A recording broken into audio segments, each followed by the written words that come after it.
예수님께서 2000년 전에 이 땅에 오셔서 주신 말씀, 여러 가지 말씀이 있습니다만 오늘 본문 말씀과 함께 의미 있는 내용의 말씀에 예를 든다면 주님께서 오른편에는 양이 있고 왼편에는 염소가 있다는 말씀입니다. 마지막 심판날에 알곡과 쭉정이를 가르시겠다고 말씀하셨죠. 그래서 세상에 살아가는 사람들은 두 부류로 분명히 정해져 있음을 말씀했죠. 한쪽 부류는 성령의 사람이요, 또 다른 한쪽 부류는 육체의 사람입니다. 성령의 사람은 하나님의 뜻에 순종하고 하나님 말씀 중심으로, 하나님 뜻 중심으로 살아가는 사람입니다. 그러나 육체의 중심, 악한 영에 사로잡혀서 세상의 정욕과 이생의 자랑과 안목의 정욕을 쫓아 행하는 사람들은 그러지 못합니다. 한마디로 말하면 주님 편에 서지 못합니다. 주님의 뒤를 쫓아 따라가지 못합니다. 왜 그런가요? 선한 목자 대신 주님의 양떼 반열에 속하지 못했기 때문에 그렇습니다. 그래서 예수님이 주신 말씀 가운데 아주 의미 있는 말씀, 또 다른 말씀을 예로 든다면 내 양은 내 음성을 듣는다 그랬어요. 양이 목자를 따르지 않는 것은 양과 같은 모습을 지니고 있기 때문에 그렇습니다. 실제로는 양이 아니라는 것입니다. 늑대가 탈을 쓰고 양처럼 보이는 것뿐이지 실제는 양이 아니라는 의미를 예수님께서 주신 것이죠. 그래서 목자의 음성을 듣지 않습니다. 목자의 음성을 쫓아 따라가지 않습니다. 2000년 전에 이 땅에 오셨던 선한 목자 대신 예수님을 따라 믿음대로 사는 사람들이 많이 있었죠. 그러나 상반되게도 선한 목자 대신 주님을 거스리고 불순종하고 대적하고 주님의 영광스러운 사역의 반열을 방해하고 결국 예수님을 핍박했던 무수한 사람들이 있었죠. 자, 결과가 어떻게 되었습니까? 주님께서 친히 인도하시며 주님 뜻을 쫓아서 행했던 모든 양떼들은 주께서 책임져 주셨죠. 그래서 예수님은 양으로 하여금 생명을 얻게 하고 더 풍성히 얻게 하려 하는 것이다. 그렇게까지 주님께서 말씀해 주셨죠. 오늘 여기에 동참하신 여러분들은 어느 편에 속하고 있습니까? 주님 편입니까? 아니면 세상 편입니까? 성령의 역사하신 편입니까? 아니면 악한 영이 우리를 지배하고 넘어뜨리고 공격하려고 하는 그 세력 속에 가담되어 있는 자입니까? 분명히 둘 중에 하나라고 했습니다. 오늘 본문 말씀 시편 125편의 말씀은 1절에 보십시오. 주제가 1절에 나와 있습니다만 같이 한번 읽어볼까요? 1절 시작. 여호와를 의지하는 자는 시온산이 흔들리지 아니하고 영원히 있음 같도다. 여러분, 하나님을 의지하는 자예요. 다른 표현으로 하면 하나님을 전폭적으로 믿고 그분 앞에 맡기고 신본주의적인, 신본주의라는 것은 하나님 제일주의로 그분의 뜻 중심으로 그분의 말씀을 그 말씀을 붙잡고 표를 삼고서 목적을 두고 선한 목적과 뜻에 이끌려서 살아가는 사람이죠. 그래서 여호와를 의지하는 자는 이렇게 된다 말씀했어요. 어떻게 됩니까? 시온산이 흔들리지 아니하고 영원히 있음 같도다. 여러분, 이 당시에 히브리 백성들은, 유다 백성들은 일제히 저들의 마음속에 소원이 있었습니다. 그리고 자긍심, 자부심이 있었습니다. 그것은 저들이 시온산, 예루살렘을 중심으로 살아가고 있는 택한 선민, 하나님의 백성된 것에 대한 자긍심, 자부심입니다. 나중에는 그것이 너무 지나쳐가지고 믿음과는 상관없이 그냥 그 무리에 속하기만 하면 된다. 그 후손이기만 해도 된다라고 하는 지나친 저들의 생각 때문에 예수님께서 책망하시기도 했죠. 너희가 아브라함의 자손이라고 그것을 자랑 삼느냐? 돌들로도 아브라함의 자손을 만들 수 있다. 주님께서 주신 책망의 말씀이죠.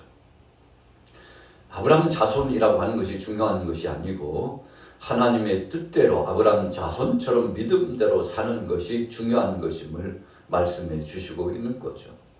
그런데 이 시온이라고 하는 것은 외세 침략을 받지 않고 혹 침략을 받았다 할지라도 절대적으로 무너지지 않고 쇠하여지지 않는 성이 시온성입니다. 이 시온산이에요. 그래서 시온성, 시온산, 예루살렘성, 다윗성 동질적인 의미입니다. 하나님이 지켜주셔서 하나님의 뜻 가운데 살아가는 택한 백성들이 살아가는 거룩한 성을 의미합니다. 우리가 영적으로 보면 예루살렘 성 하면 거룩한 성산이라고 표현하죠. 왜 거룩한 성산이라고 표현합니까? 거기에 바로 하나님께서 임재하시기 때문이죠. 여러분, 그래서 성도는 하나님이 함께 하셔야 성도다운 겁니다. 또 다른 표현으로 하면 하나님을 쫓아서 하나님 뜻대로 살아야만이 진짜 백이 성도인 겁니다. 그렇지 않는 것은 다 가짜죠. 거짓말쟁이죠.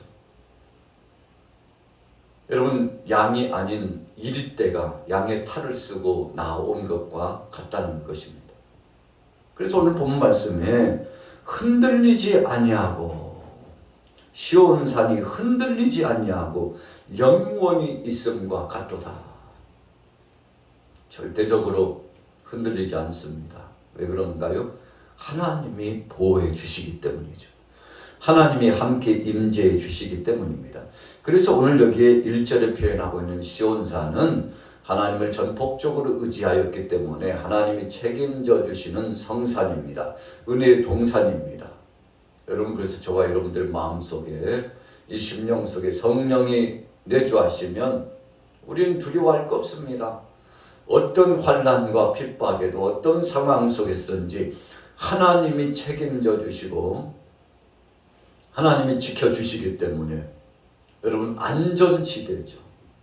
그래서 우리 믿음의 사람들은 주님을 전폭적으로 의지하며 살고 있기 때문에 또 지금도 살아가고 있기 때문에 안전지대에 거하는 택한 백성이라고 할 수 있습니다. 그래서 우리가 요한서의 말씀에 보면 하나님의 자녀들은 악한 것이 와서 만지지도 못한다 그랬잖아요. 참 기가 막힌 감사한 말씀이죠. 2절 볼게요. 자, 같이 읽어보겠습니다. 2절 시작. 산들이 예루살렘을 두름과 같이 여호와께서 그의 백성을 지금부터 영원까지 두르시려다. 여러분, 예루살렘 주변의 산이 그렇게 높지 않습니다. 나지막한 동산과 같은 곳입니다.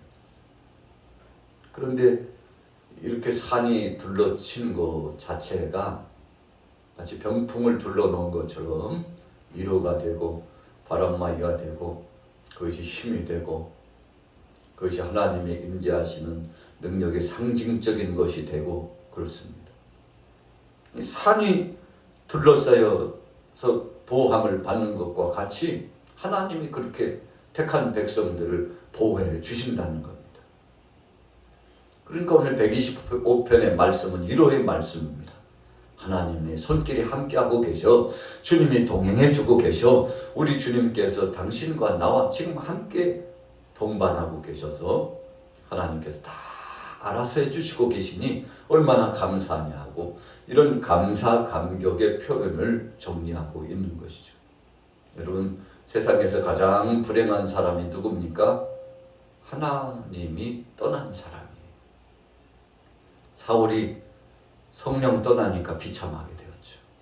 하나님이 저를 버리시고 떠났다고 했습니다.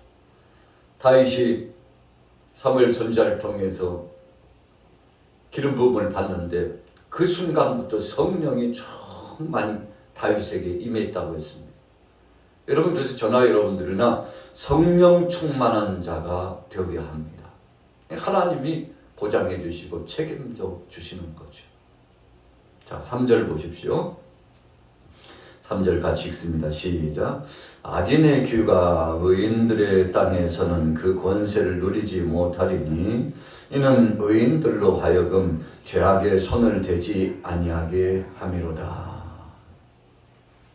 여러분, 규라고 하는 것은 절대적인 왕의 권세를 의미합니다. 에스더가 아수에로 왕, 페르시아 왕이 부르지 않았는데도 그가 왕비라 할지라도 나가면 안 됩니다. 왕이 부르지 않았는데 나간다는 것은 반역행위입니다. 죽을 각오하고 가는 겁니다. 에스더가 3일간 금식기도 하고 아수에로 왕 앞에 갔어요. 죽을 일입니다. 왕 주변에 있었던 호위병들이 왕이 부르지 않았는데 들어온 자는 즉결해서 칼로 찔러 죽여도 죽일 수 있습니다. 그가 왕비라 할지라도 죽은 목숨입니다. 에스더가 아수르의 왕이 부르지 않았는데 나갔어요. 그럼 시대 군사들이 에스더를 잡아가지고 당장 칼로 빼어 죽일 것처럼 포박했지 않았겠습니까? 근데 왕이 어떻게 됐습니까? 아수에로 왕이 금호를 내어 밀었습니다. 여봐라, 멈춰라. 사명권을 내미는 겁니다. 절대적인 권력입니다. 우리나라에도 대통령에게는 사명권이라고 하는 것이 있지 않습니까? 그래서 그것을 잘 선용함으로써 긍휼히 여겨주는 마음을 갖도록 그렇게 대통령에게 권한을 부여해 주었지 않습니까? 여러분, 금호를 내어민 건 사명권을 선포하는 것입니다. 에스더가 왕 앞에 나갈 수 있었습니다. 아니, 뭐가 그렇게 급한 일이 있길래, 뭔 답답한 일이 있길래 그렇게 내가 부르지도 않았는데 왔느냐고.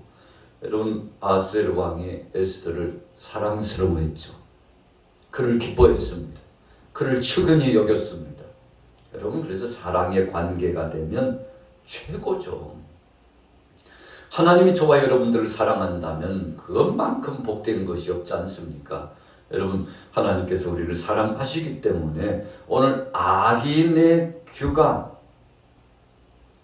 효력 발휘를 하지 못해요. 여러분, 악인의 귀가 효력 발휘를 하면 악한 것들이 득세해가지고 의인들을 치고 공격하고 고통스럽게 핍박한다는 것인데, 하나님께서 악인들의 귀를 다 막아주셨어요. 그 권세를 차단시켜 줬어요. 힘도 쓰지 못하게 했어요. 사악한 원수마귀 권세가 침투에 들어와 가지고 여러분, 사랑하는 양떼들 공략하고 넘어뜨리려고 하면 어떻게 됩니까? 예수님께서 제자 베드로와 함께 있었는데 악한 것이 와가지고 베드로를 흔들었다고 그랬어요. 밀 까부르듯이 흔들었다고 그랬어요. 그때 예수님이 사탄을 꾸짖고 악한 것이 너에게 근접하지 못하도록 내가 막아주었다고 예수님께서 베드로에게 직접 말씀해 주셨지 않습니까? 여러분, 문제는 하나님이 나와 함께 하시느냐, 아니면 하나님이 내 곁을 떠나셨느냐, 바로 이겁니다.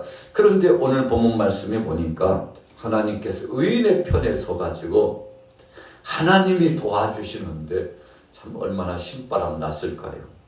오늘 본문 시편 기자는 하나님의 도우심을 체험했습니다.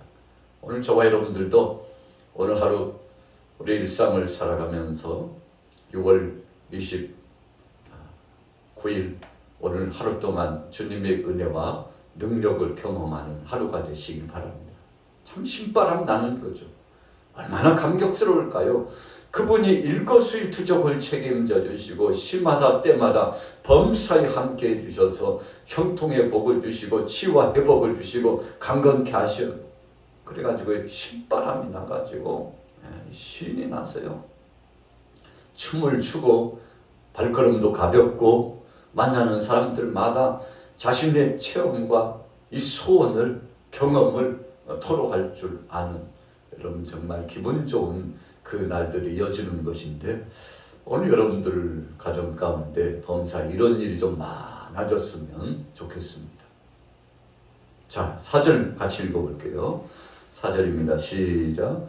여호와여 선한 자들과 마음이 정직한 자들에게 선대하소서. 여러분, 우리가 초입 서론에 그랬잖아요. 악한 자와 선한 자, 성령의 사람과 육체의 사람, 그 선한 목자를 쫓아 행하는 양떼와 이리떼의 방불하는 이 거짓 염소와 같은 자, 하나님께서요 이 좌우를 분류하신다고 그랬어요. 성경 속의 우측은요 하나님 편입니다. 하나님께서 책임져 주시는 능력의 손 오른팔로 표현하고 있지 않습니까? 오늘 4절에도 여호와여 선한 자들과 마음이 정직한 자들에게 선대하소서. 하나님이 지금까지 그렇게 해주셨는데 앞으로도 그렇게 해주실 줄로 믿습니다. 주님만 바라보고 나갑니다. 주님만 의지하고 나갑니다. 이런 표현이죠. 자, 마지막 5절. 자기의 굽은 길로 치우치는 자들은 여호와께서 죄를 범하는 자들과 함께 다니게 하시리로다. 이스라엘에게는 평강이 있을지어다. 여러분, 자기의 굽은 길로 치우치었다는 것은 자기 마음대로, 사사기의 말씀처럼 자기 소견에 오른 대로 하나님 말씀 중심, 하나님 뜻 중심이어야 되는데 자기 생각대로, 자기 마음대로 살아가는 사람들이 있었죠. 참 불행한 시절이었습니다. 사사시대에 그랬잖아요. 하나님의 말씀 밖에 살았어요. 여호수아 시대가 지나고 이제 영적인 지도자가 없는 모양새가 됐습니다. 백성들이 타락하기 시작했어요. 하나님 말씀 중심으로, 하나님 뜻 중심으로 살아가야 되는데 그렇게 살지 못했습니다. 그래서 얼마나 저들이 고통을 당하면서 살아가게 되는지 참 안타깝죠. 울먹이며 통곡하며 하나님 앞에 부르짖었습니다. 그때 하나님께서 사사를 보내셔가지고 하나님의 사신을 보내셔서 하나님이 세우신 왕과 같은 사람들을 세워가지고 백성들을 긍휼히 여기시고 회개하고 자백하며 눈물 흘리며 통곡하고 손들고 하나님 앞에 나온 자들에 대해서 하나님이 긍휼히 여겨주셨죠. 여러분, 그래서 하나님은 공평의 하나님입니다. 그러면서도 하나님은 사랑의 하나님입니다. 공평의 하나님이라는 것은 진리의 잣대로 다 청량하시고 회개할 자들, 그리고 하나님 앞에 나와서 손을 들고 청원하고 소원하는 자들을 하나님께서 불쌍히 여기시고 저들 편에 함께 하신다는 겁니다. 그래서 세상에서 가장 불행한 사람이 회개하지 않는 사람입니다. 악의 축을 구축하고 이 굽은 길로 계속 나가는 사람들입니다. 하나님 영광보다는 세상의 정욕 중심으로 나가는 사람입니다. 이들의 마지막은 보장되지 않습니다. 심판밖에 없다고 말씀하죠.